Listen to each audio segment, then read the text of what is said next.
Welcome, welcome.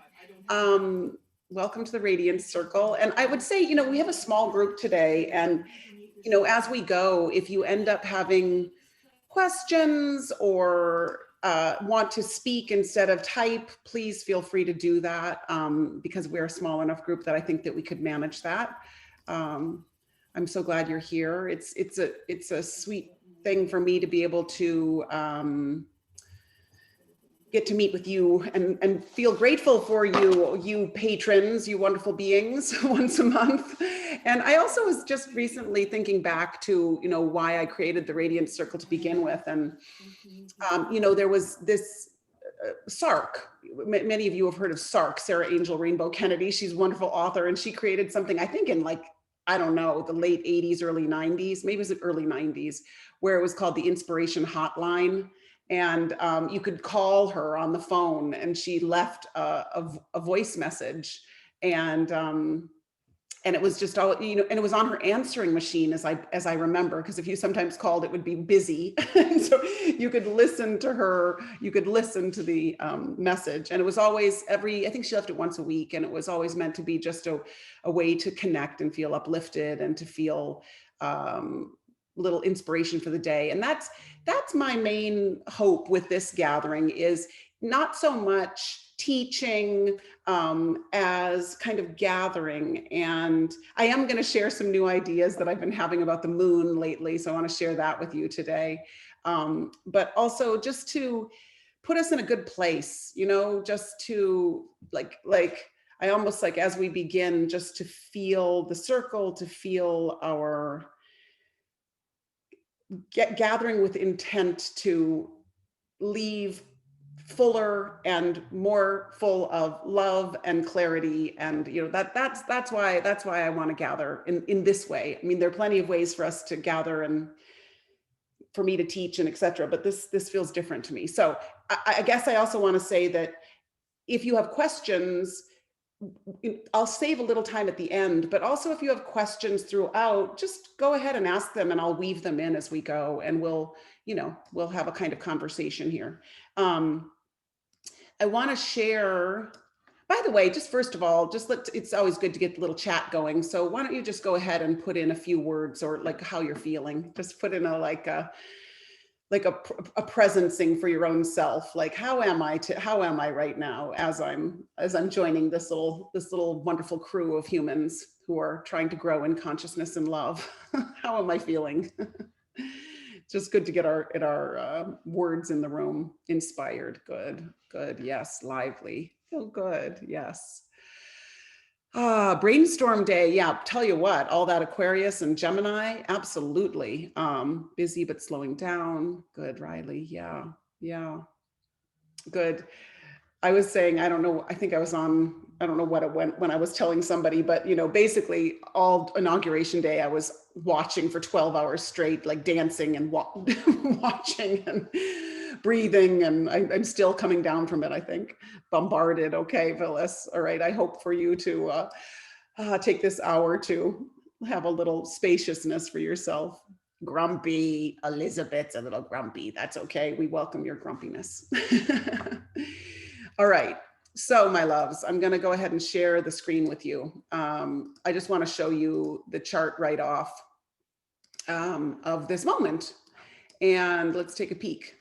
I'm not going to say a lot about it, but I just want you to feel what the sun in the middle of Saturn and Jupiter looks like. I mean, this is fascinating to me. You've heard me many, many times talk about, the sun as the self, the ego, and then on either, like on a park bench, and on either side, there are planets whispering. And so here we have Saturn very strongly communicating with the sun, and Jupiter very strongly communicating with the sun, and all in Aquarius. And, we see ourselves wrestling around trying to figure out how to make progress. And we feel the expansion of Jupiter, but we also feel the limitation of Saturn. We feel the opportunity to make progress and to distribute what needs to be distributed, and to, pass policy in the government and all these things, but at the same time, Saturn is there very much still with obstruction and still with the need to figure out how all these things are going to go down. You know, even this morning as I opened up the news and all the wrestlings around the protocol or the rules that are going to be in place in the Senate around moving forward. That's also Saturn, you know, Saturn conjunct the Aquarius sun. So I also, you know, I'm hearing from a lot of people sort of the wrestlings in group work too.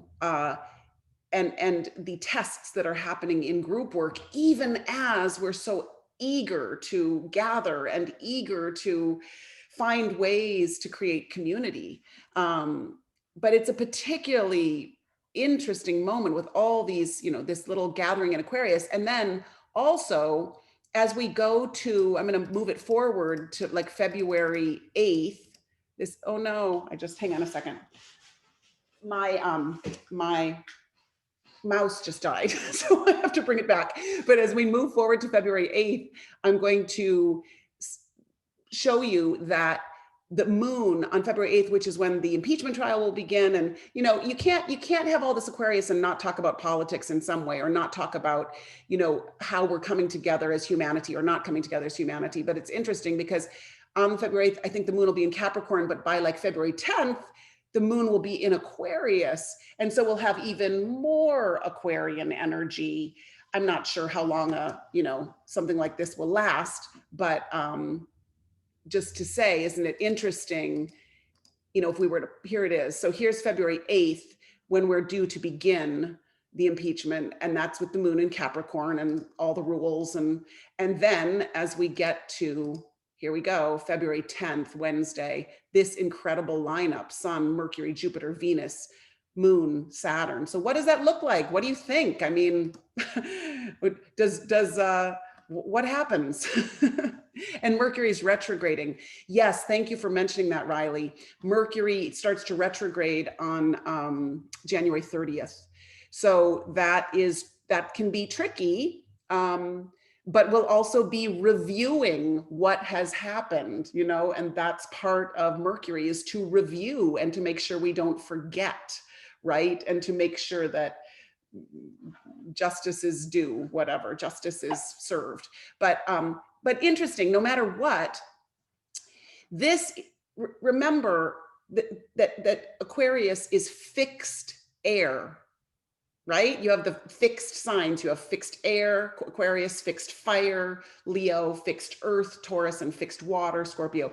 Fixed air. So it's so important. It's easy to say of Aquarius, oh, it's just democracy and we're learning how to work together and, you know, it's full of hope. And that is true. But you have to remember that we have to confront the fixed ideologies and the systems that we have been giving ourselves to without even being aware of it. So, you know, we're waking up to all these systems that we have played a part in unconsciously, right? And so this is a time when in Aquarius too, where there are fixed ideologies, where there's some people that are like, this is what I think. This is what I think. I am fixed in my thoughts, right? And then there are the people that are wanting to carve out, free us, a very Aquarius word, free us from these locked in systems of thought. Well, I've always thought that way, so I'm just going to continue to think that way. That can be very Aquarius, even though Aquarius is progressive. But remember, Saturn is one of the rulers of Aquarius. So there's something that, you know, can be dangerous about it.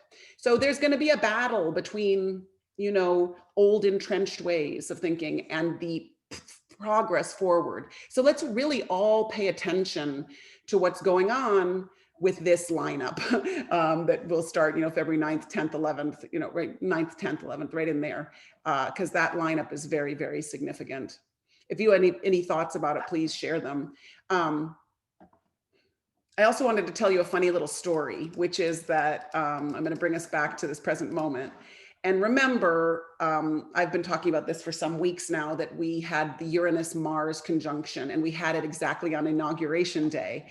And, you know, many, many astrologers were writing about it and saying like, oh my gosh, this is scary. And there was a jangly feeling in the air. As I look at it now, and as I started to look at it on Inauguration Day, I also was interested in, I was like, I think that sometimes aspects or transits in the heavens, you feel them early. Sometimes the buildup is more potent than the actual hit. You'll notice this. And so of course the Capitol riots were absolutely the Uranus Mars conjunction. But this is the funny moment. On the day, I was very aware. It was like, I think it was at like 3:30 something Eastern time when it was going to be exact. And I was watching. And it just so happened that that exact moment, for those 5 minutes, it was the exact moment that Biden was in his limo surrounded by 6 Secret Service guys, and they were trying to decide whether to let him out or not. They were trying to decide whether the time was right to open the doors. He couldn't let himself, you can't let yourself out of that limo because it's all, but so there was this incredible tension in the air. And there was this incredible, because it was the first time he was going to be exposed outside the Capitol. It was on his walk to the White House. And so even though, of course, thank God, nothing happened, there was just this amazing moment of jangly and, vibrating uncertainty, right? So it's fascinating to watch how these things work out. And it's fascinating to watch how these planets work out in your own life. And what are you liberating yourself from, and where are you bringing a ton of energy to bring change? Yeah. And I do have to say that I think after the riots, we've been really seeing a better version of this Mars Uranus to some extent, which is just like the power to progress, the force to bring in the new, the power to reinvent has been really surging forward. And I think it's, but again, it's still square all of these things. So it's still tricky. It's still all this Taurus is square this Aquarius at this time. So there's no doubt just tension in the air. And because they're both fixed signs, it's very hard to move. And I think we're seeing this in our world. I mean, I think we're seeing this in the United States in what's happening even in this 50-50 Senate kind of thing. Oh, didn't LA have an earthquake that day? Oh my gosh, Stephen, I didn't even know that. Well, Uranus rules earthquakes. Uranus rules earthquakes. So I wouldn't be surprised if that were the case. And even the fact that right now, we're talking about this with Uranus exactly on the ascendant. Like right now, that's where it is. It's exactly on the ascendant in LA, 6 degrees. So we're having this conversation about Uranian matters. In any case, also, today, just to point out, you can start to feel all the air, the moon in Gemini today, all the air and all the, there's movement, there's excitement, there's change, there's the lightness of air you can feel. But honestly, this is the main signature of today, this Saturn, Sun, Jupiter. And how can Jupiter and Saturn learn to work together in Aquarius? And what wins the day? Does the Saturn win the day, or does Jupiter win the day, or do they get to hold hands and work together?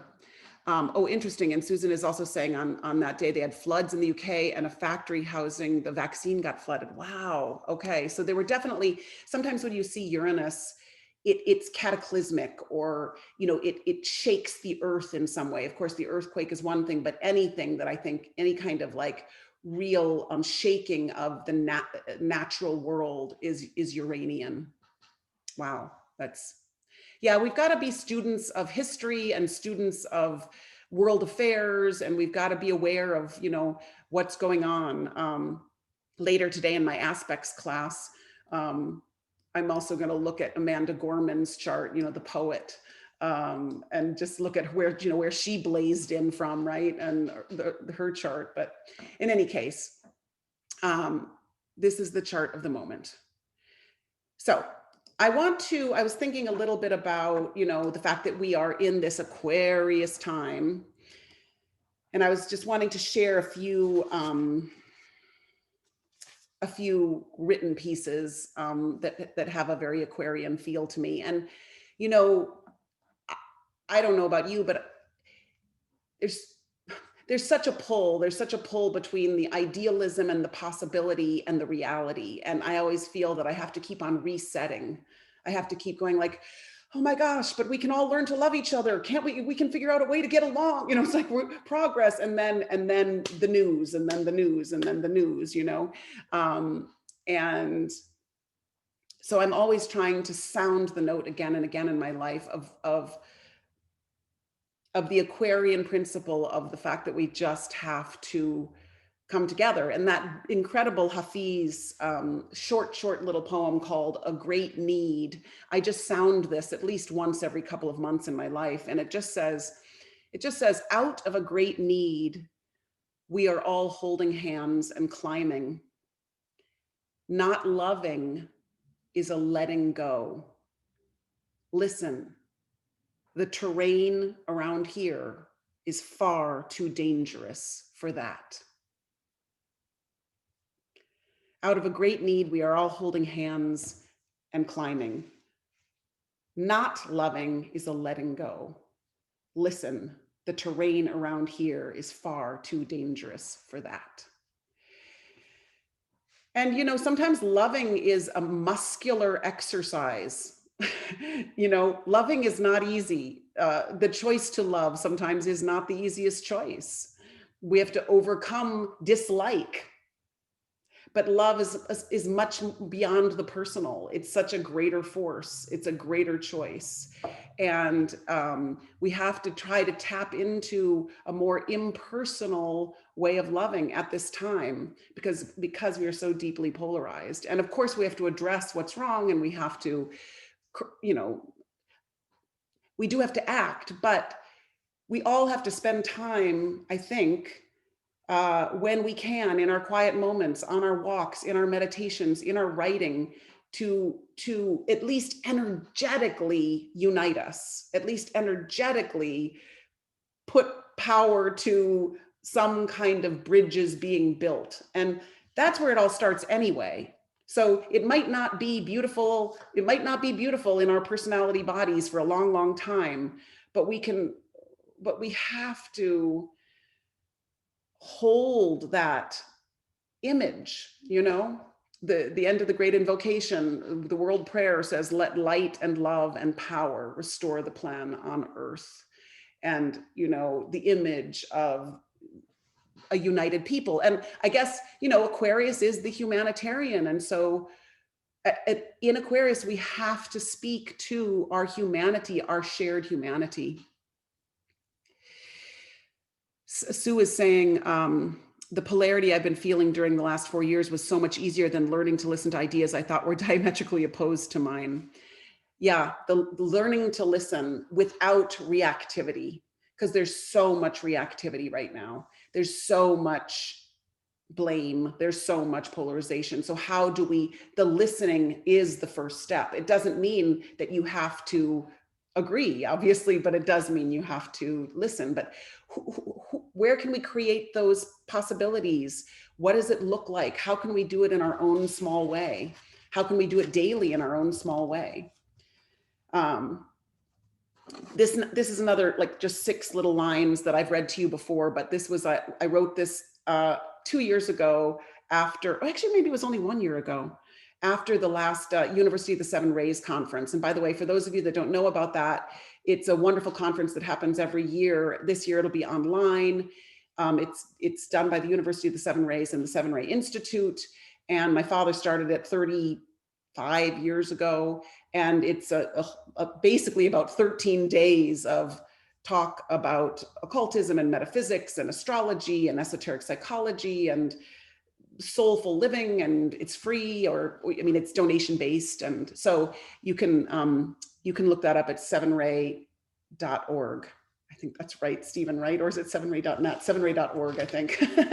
Anyway, this was after my dad gave a talk, and I just wrote these 6 lines, and I try to return to this as well in an Aquarian way.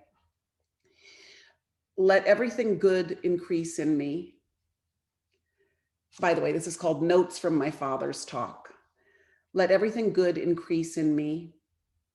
Let me be teachable and live a life pledged to the path of love. May I be a steady beacon of light. At least let me be useful. How can I best serve? There is no time to lose, and still I need not rush.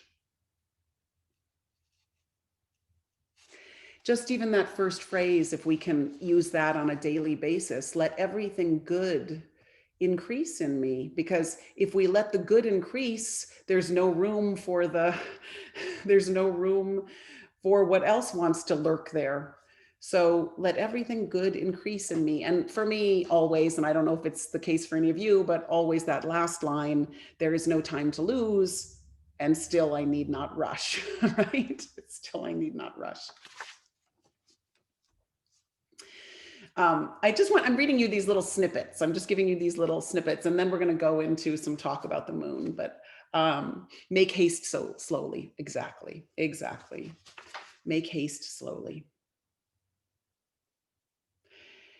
And also, I just always, this is one of my, notes that I sound again and again, but when we ask ourselves, how can I best serve? Sometimes we think, okay, I have to open a soup kitchen, or I have to, or I have to devote my entire life to volunteer work. Service is just the spontaneous expression of the soul. And so it's a daily act, and it's tiny gestures that add up to the deepest service. So we can all serve daily, and it's important to remember that as well.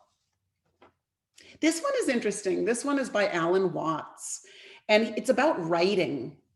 And it's just a few lines about, somebody asked him, advice for writing. But I want you to think of it in broader terms than writing. Maybe think of it in terms of your own service. But I kind of love this. He just says, advice, I don't have advice. Stop aspiring and start writing. If you're writing, you're a writer. Write like you're a goddamn death row inmate and the governor is out of the country and there's no chance for pardon. Write like you're climbing to the edge of a cliff, white knuckles on your last breath, and you've got just one last thing to say, like you're a bird flying over us and you can see everything. And please, for God's sake, tell us something that will save us from ourselves. Take a deep breath and tell us your deepest, darkest secret so we can wipe our brow and know we're not alone. Yeah. There's an urgency there, and there's a truth telling there. And when I start talking about the moon, I'm going to talk about what we project. And we so often project something that we want people to see about ourselves, or that we want people to feel when they meet us. And yet maybe it's not the whole truth. And maybe speaking what's underneath, the vulnerability of that, is the first step to any kind of healing. So the idea that, tell us your deepest, darkest secret so we can wipe our brow and know that we're not alone. It's the, how sometimes we talk about like spiritual bypassing, where we're like, I'm so present and I'm so evolved, and we're just ignoring the raging, ugly, grunkly voices in our being, right? And we can't do that. So there's something about naming and releasing and naming and releasing and as if your life depended on it. Yeah. Sue says, Marshall Rosenberg, dad of nonviolent communication, says, listen to others as if what they are saying is true, then try to understand what it is true of. Yeah, that listening, the listening feels so important, and to take it in as undefended a way as you can, and in as present a moment as you can, stripped of all the proof from before and all the anticipation after. It's like, well, how can I have a conversation that might shift someone or might shift myself, right? Just a little, because listening creates the opportunity for both of that. Okay. I'm going to read you one more thing, and then we're going to dive into the moon. This is something that I have these big piles of papers, and occasionally I'll sit on my bed and I'll just go through them and all the poems and that come up again and again. And this one, it said that it was found on a bulletin board in Waldport, Oregon, and there was no author's name on it. And it just is called 12 Warning Signs of Health. 12 warning signs of health. Listen to these, they're so good. Persistent presence of a support network, chronic positive expectations, tendency to frame events in a constructive light, episodic peak experiences, sense of spiritual involvement, increased sensitivity, tendency to adapt to changing conditions. Number 7, rapid response and recovery of adrenaline system due to repeated challenges. 8, increased appetite for physical activity. 9, tendency to identify and communicate feelings. 10, repeated episodes of gratitude, generosity, or related emotions. 11, compulsion to contribute to society. And 12, persistent sense of humor. And I mean, I love how they frame that, just the 12 warning signs of health. Like if you are exhibiting any of these, then you might just be a little bit of healthy, right? And I think that we all spend so much time thinking of the ways that we're kind of a little bit unhealthy or need to be fixed or need to be worked on, which is good too, but what's working? What are we doing well? And how can we build in more of these episodic peak experiences or increased appetite for physical activity or persistent sense of humor? So here's what I want to talk to you about. I come back to the basics again and again and again, and I keep on asking myself if what I say is true, right? I keep on asking myself if when I'm interpreting a chart, does this, oh, good. Thank you, Stephen. He's linked it. Oh, it is 12, Stephen Harper. Maybe that is the author. Is that the author, Stephen Harper? Oh, we don't know. It's just, okay. But there they are. So you might want to download them. So with the moon, I want to talk about the moon because the way that I talk about the moon currently is, yes, it is a place of our habitual behavior. It is a place that we can feel safe. It is our body. It is our emotional life. It is our home. It is our experience of mothering and motherhood. But there's something about this sense of childhood safety, that we stay close to the sign because it somehow gives us a sense of safety, or it somehow makes us feel like it's going to be okay if I do this. But here's what I've been wondering. I think that what also happens with the moon is that because the moon is so close to our soft animal body, because the moon is so close to what is privately ours, that it's like, it's about home and childhood and family. It's not like exposed necessarily. That I wonder if where the moon is becomes a sort of, I don't want anyone to know how blank I am. So let me give you I'll just give you my own example, right? So if I'm a Capricorn moon, I don't want anyone to know how controlling I am, or how competitive I am, or how ambitious I am. So what I do is I project the sign opposite.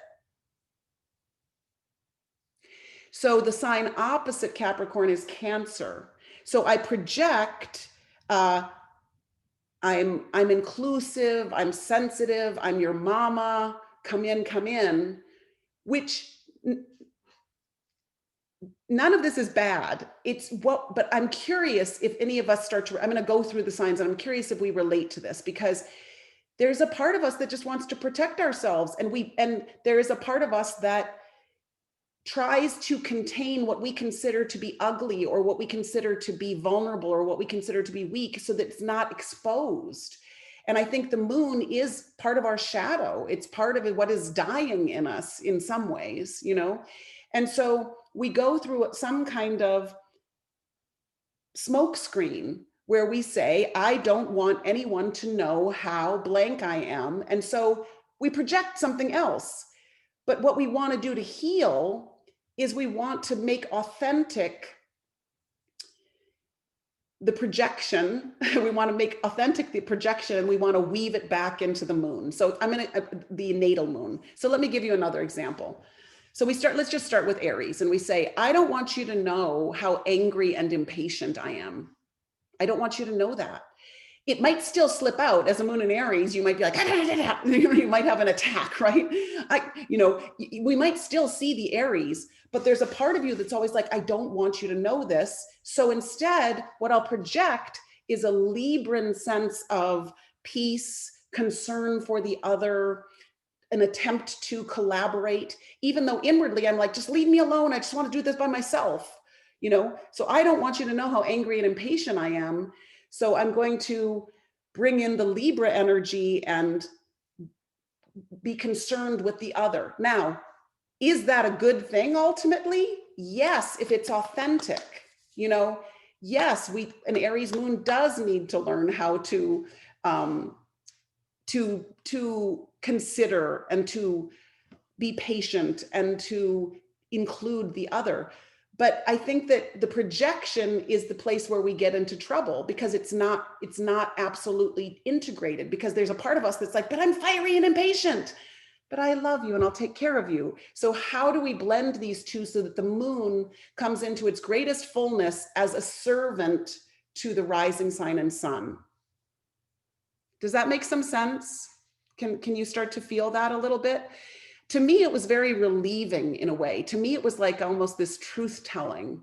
To me, and I'll go through the signs, but it's like, good, Heather, good. Yeah. So, it's like, it's allowing ourselves to name what we feel like we always have to hide, so that we can actually have the best of that polarity. Yeah. So, Susan will figure it out as we get to the Sagittarius moon. Let's see. Okay. So let's just try these out. And I might need your help as well. I might need your help with this. And also, all right, here's the final piece of it. And I'm not sure about this, but it's a theory. The houses. Okay. By the way, I think you all know your moons, but if you don't, write to me and I'll send you your moon position after this. But the house position, I wonder if the sign opposite the moon, the house opposite the moon, I wonder if we project into that area. Do you know? So let's say somebody has a moon in the Aquarius house, but they project in the 5th house where they're like, I'm going to be in the spotlight, or I'm going to shine forth, or the projection is there. I wonder if the house has to do with where that projection occurs. This is just something you have to ask yourself. You might say no, or you might be like, it doesn't work, but this is a theory that I'm just weaving together right now. Okay. So Aries, we went through. Taurus, let's just try these, and you can fill in other words too, if you're a Taurus moon, or you're, is anybody here an Aries moon, by the way? Let me know. Oh, Elizabeth is an Aries moon. Yes. So Elizabeth, does that make sense for you? Does that relate? I mean, Elizabeth also has a Libra rising, so it's even more so, but add to it as we go. All right, so a Taurus might say something like, a Taurus moon might say something like, I don't want anyone to know how lazy or comfort oriented or love of the luxurious I am. Come up with other words with me. I don't want anybody to know that. So I will show up, I will project Scorpio, which has fight and tenacity and some attack. Like I will come forward with a very Marsy energy, because I don't want anybody to know my sort of soft, indulgent place. Okay. Yeah. So anybody have a Taurus moon, and are any other words that would make sense to you around that? You know, Taurus sometimes just doesn't want to change, doesn't want to be moved. And so it might want to hide that in some way. It might want to hide its need for that much comfort. Yeah. Okay, good. Sarah, your son makes, okay. Okay. Yeah. Let's try another one. I don't, Gemini. And again, Gemini and Sagittarius are interesting. I might need help with these, but so let's say a Gemini moon. I don't want anyone to know how scattered or nervous I am or unstable I am. So I will project the mentor. I will project the one who encourages. I will project having a vision and saying, well, let's, you know, dive in and do this, instead of revealing how my heart is fluttering like a bird. Do you know? So I don't want anyone to know that more unstable part. So I will come forward like an arrow with the Sagittarius. So good. So Sue and Sarah, do you have thoughts about that? Like, what would you hide about Gemini? You know, I don't want anyone to know how much of a how you know, concrete I am in my thinking. Sometimes that's a Gemini thing. So instead, I try to use inspiring words, or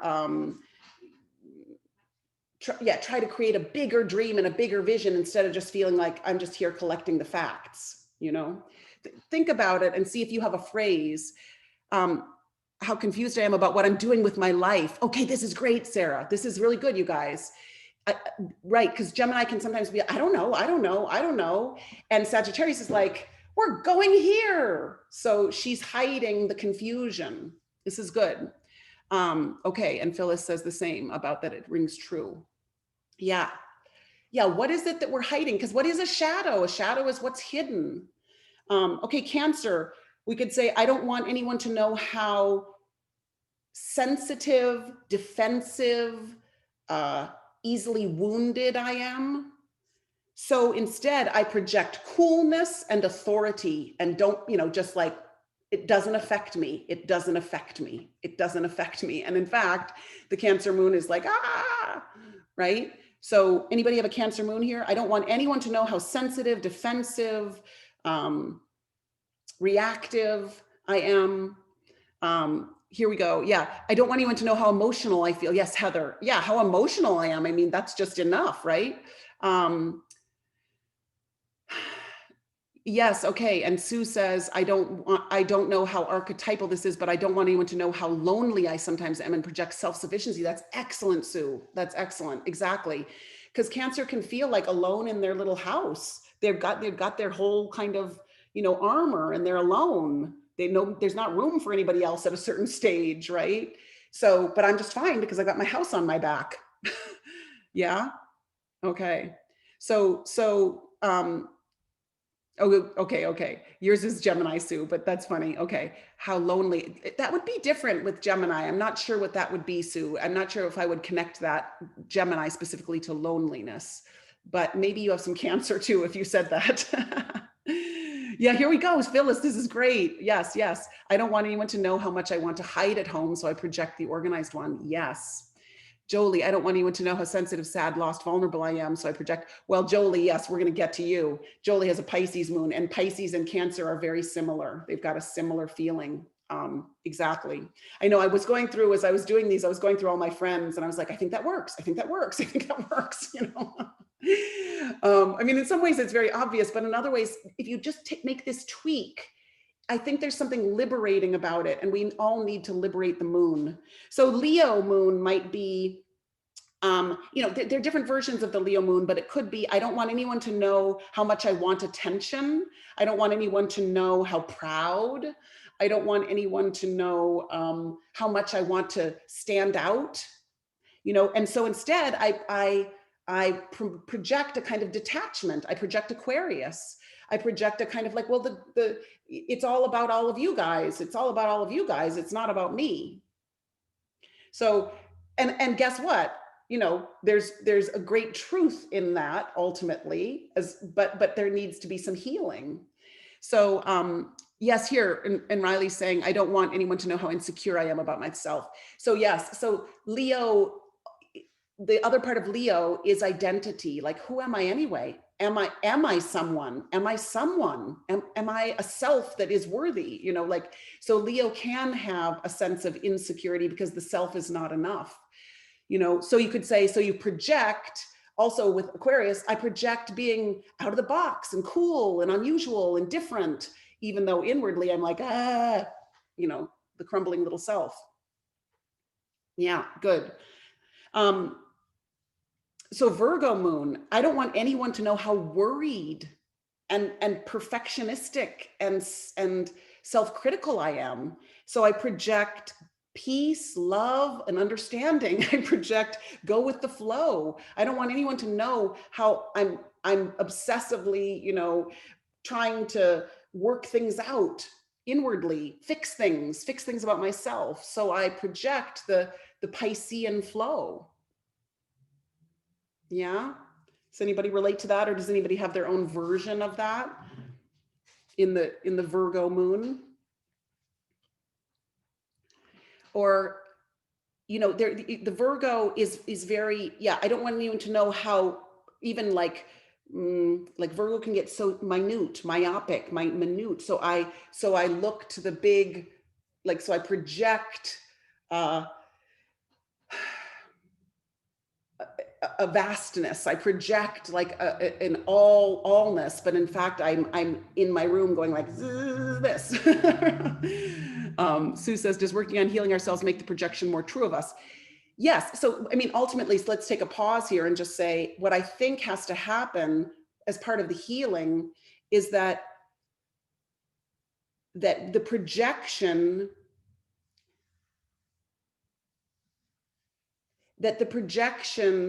becomes that it becomes a balancing agent, so that somehow that there is a truth in the projection, there is a truth in it, but we have to just like take away the part that's pushing it forward, or take away the part that feels like I'm hiding something, so that we can actually bring the goodness of the projection back to the natal placement, like I was saying, so we can bring the peace and cooperation of Libra back to Aries, who then will assert in a new way because he's affected by this collaborative energy.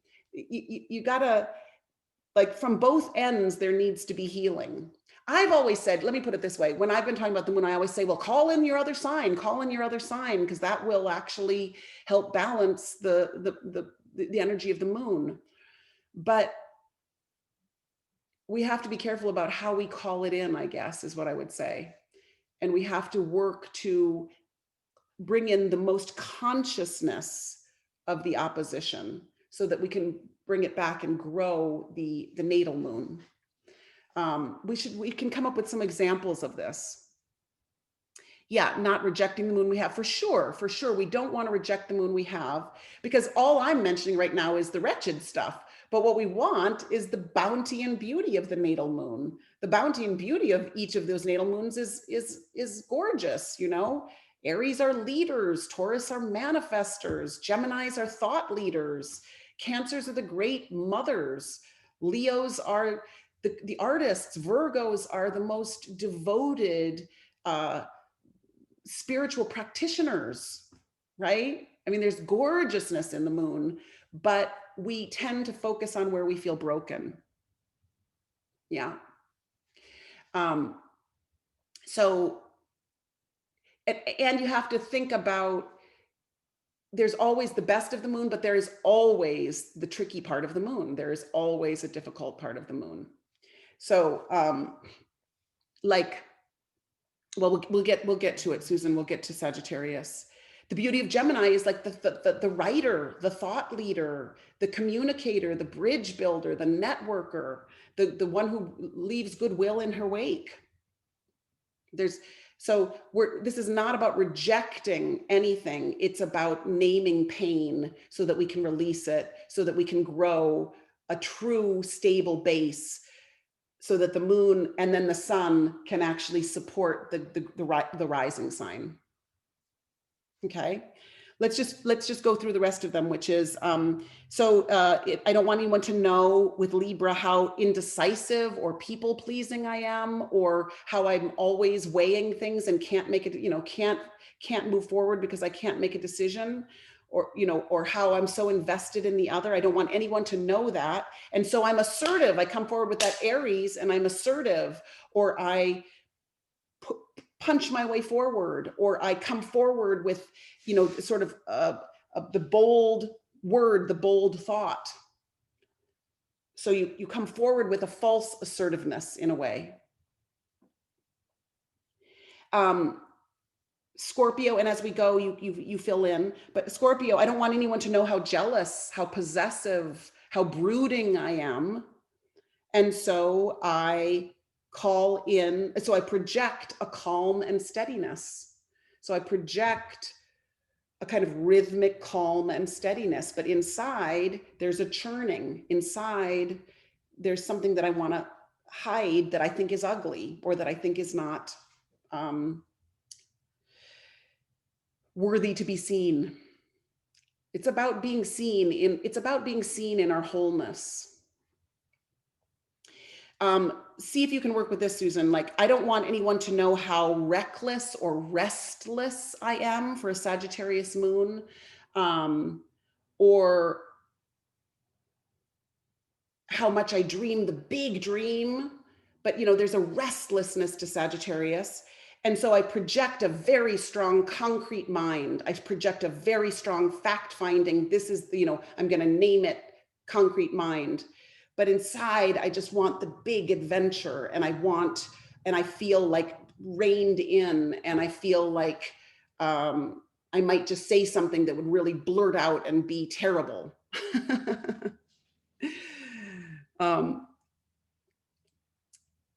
Yes, it does, but it also, the restlessness allows you to achieve. Yes, it does. And it also can be really uncomfortable. You also, I want you to think a little bit about your 8th house in terms of the Scorpio moon too. Stephen's saying definitely Scorpio moon projecting calm. Yes. Okay. And do you have any other thoughts, Stephen, about like Scorpio moon, what you're protecting versus what you're projecting? Like, Scorpio can also just be, I don't want anyone to know about the inner turmoil. I don't want anyone to know about the inner wrestling. I don't want anyone to know that I'm fighting a war inside. That's Scorpio, right? So I project the rhythms of the seasons. Yeah. Yeah. I don't want anyone to know that I'm secretive, paranoid. That's good, Stephen. Yeah. Those are good Scorpio words. Thank you for those. Yeah. Yeah. Yeah. Capricorn, we did Capricorn, but I don't want anyone to know how ambitious, rigid, competitive, the love of power, love of being in control I am. And so I project the sensitivity, the mother, the inclusivity.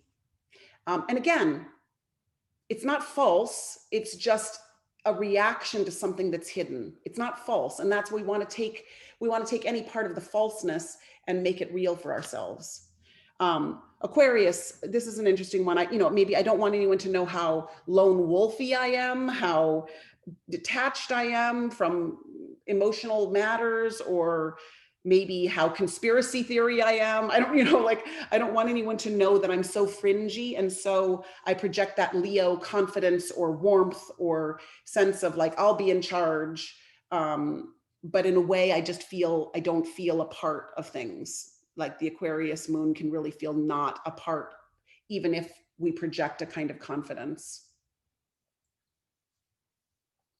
Hillary's saying, my Capricorn moon, I think I conceal my ambition because it feels so huge. Yeah. And I think I project a small scope of it. Not sure this is a polarity from the other sign. Well, I think that's a really important, because it feels so huge. That feels really important, Hillary, because all of this feels so huge. But in fact, if you think about it, if you have the moon in Capricorn and it's this is in some ways second nature for you to be in charge, second nature for you to build, second nature for you to be the CEO. And yet a lot of times we can't fully own that in ourselves. We can't own the best of the sign. And so we try to pretend we're something different, or we try to bring in the other piece that is true too, because it's always a polarity and they're always both. But I mean, in a way, this exercise is like, how do we bring our moon to its fullness, even if it is ultimately, a dead, the moon is dead, right? But I mean, and even if it ultimately is an obstruction to the fullest radiance, we still want to use its fullness. We still want to acknowledge the soft animal bodies we live in. We're too broken. We're too on the way to healing. We have to skip that step. We have to do it, right? Okay, and the last one, Pisces, we could say, I don't want anyone to know how sensitive, addicted, profoundly, easily wounded I am. And so I project perfection, cleanliness, order. I project, I've got it all together. Or I don't want anyone to know how at sea I am. I don't want anyone to know how confused I am. Yeah, fragility. Yeah, Jolie, fragility. We always work with Jolie's Pisces moon because she's such an incredible powerhouse, capable woman. And yet she's got this tender moon in Pisces. And so, what part of us are we disowning? Are we disowning the fragility? Are we disowning the impatience? Are we disowning the fanaticism? I mean, that's another like Sagittarius word is like, there's a zealousness or a fanaticism or an ideological kind of energy. Are we disowning our ambition? So we don't want to disown any part of ourselves. So I guess the first step is to acknowledge that the hiding is occurring, or the disowning is occurring, or the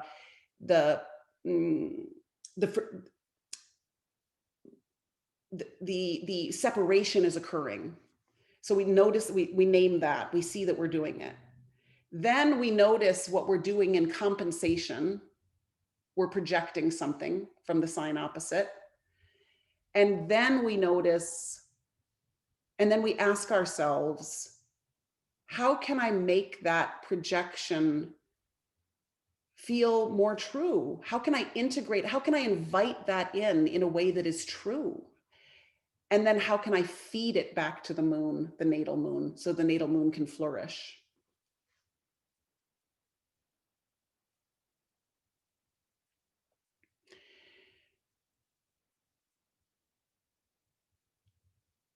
I mean, the moon is the most personal, tender placement in the chart.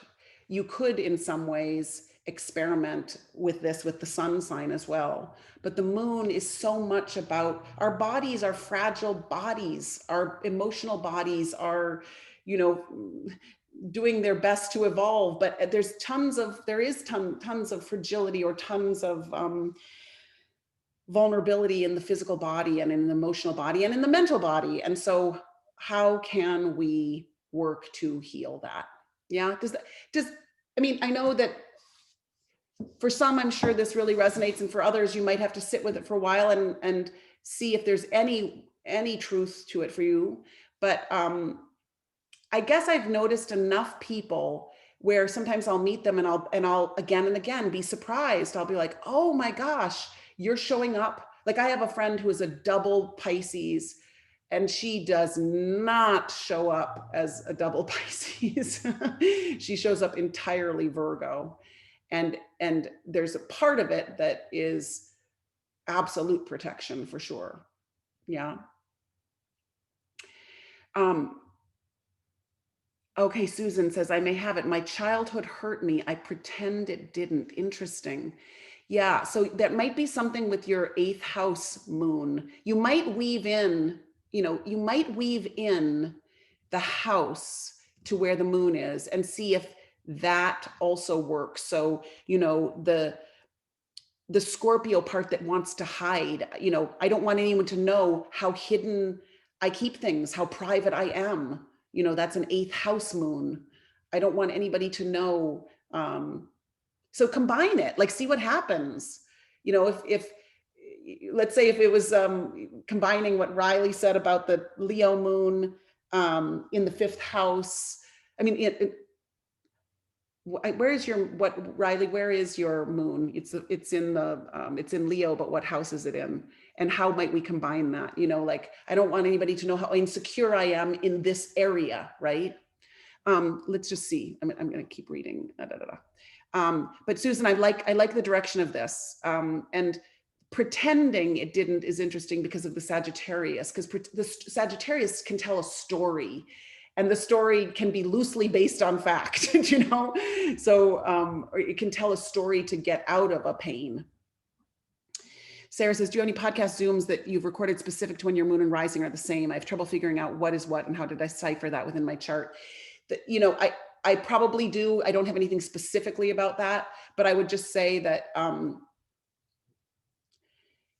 in a way, it's not so important that you separate it, because when the moon and the rising sign are in the same sign, you just need to know the evolution of the sign. You need to know the wretchedness of the sign, and you need to know the best of the sign, and you need to see where you're at on the journey. And your entire life is a journey of that sign, from the shadow to the greatest light. Okay. Would you say that the moon represents what we call our blind spot? Yes. I mean, I think that's another good way of saying it, Stephen. Like it could be a conscious hiding. It could be like a conscious, like, I don't want you to see this, or it could be totally unconscious. And that's our blind spot, you know, where it's like, you don't even know that you're denying it, or you don't even know that it's lurking. So I think that's another interesting way. And maybe we could come up with a phrase around the blind spot that would be an interesting exercise. You know, I don't see this in myself. So, you know, I don't see the impatience in myself. And so I act out in the world in a seemingly, so I think I'm being patient. So I think I'm being cooperative, but in fact, there's this Aries moon that will rear its head, you know? So that might be interesting to come up with a sentence around that. Oh, Susan, you have a 7th house moon? I got to look at that again. I thought last time we were talking about an 8th house moon. To be continued about that.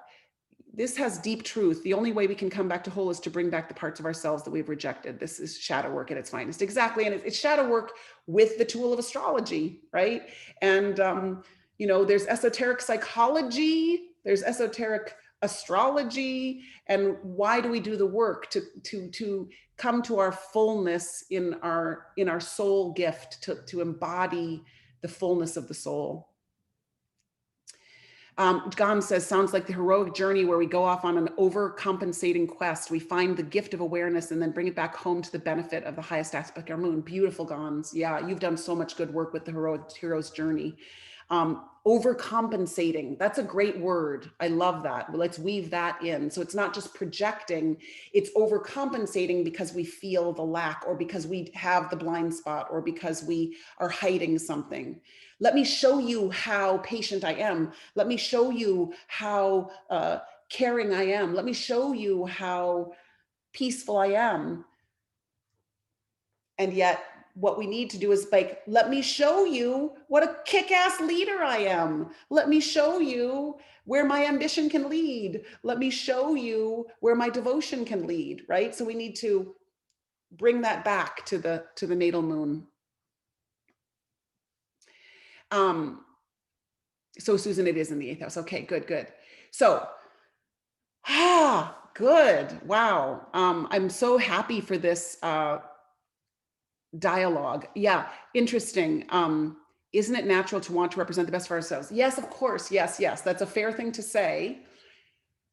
But I want us to learn how to represent the best of ourselves without denying or without hiding the part that we think is most broken. That's the whole reason why I write again and again. I do a writing exercise for the last 25 years, because the only place that I can tell it, that I feel like I tell the truth fully, is on the page. where I call it like it is. I name my foibles. I can't help myself but pour it onto the page of what feels broken and wants to be mended and wants to be attended to. And then, yes, of course we want to. And sometimes we don't, sometimes there is only time to give our love and gift to the group and not have the personal dramas or personal problems be at the forefront. Sometimes it's too urgent, but there has to be time as well to tend to the wounds in the chart so that the fullness of ourselves can be given, because it doesn't work to ignore it. It just comes back tenfold. It's like the Hydra in Scorpio, it's like you can't just kill it away. More heads will show up. Yeah. So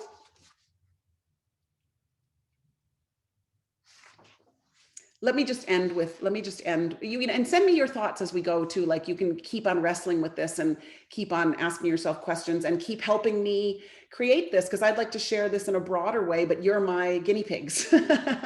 So, but let's just end with a few lines. It's just, I don't, again, it's said to be a Chinese proverb, and it just goes like this. If there's light in the soul, there will be beauty in the person.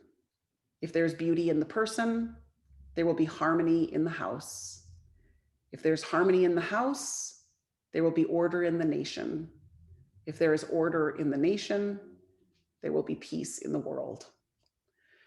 So just the idea of the little healings and the light that we make room for and the light that we grow in ourselves as the inductive energy of radiance, that we heal ourselves, we work, we extend that light, and we can help one another, and we can listen, and we can reflect, and we can help each other hold our vulnerabilities and grow our strengths. That's what it's about. All right, my friends. Oh wait, I think this is why I bawled during the season of love, Let the Sunshine in performance at the inauguration ball. I bawled for most of the day. And Stephen linked us to that. Thank you. Perfect. Thanks for being with me, and I'll see you next month, and go forth and have a good next 30 days. Big love to you. Okay. Thank you, Heidi. Thank you. Thank you. Thank you.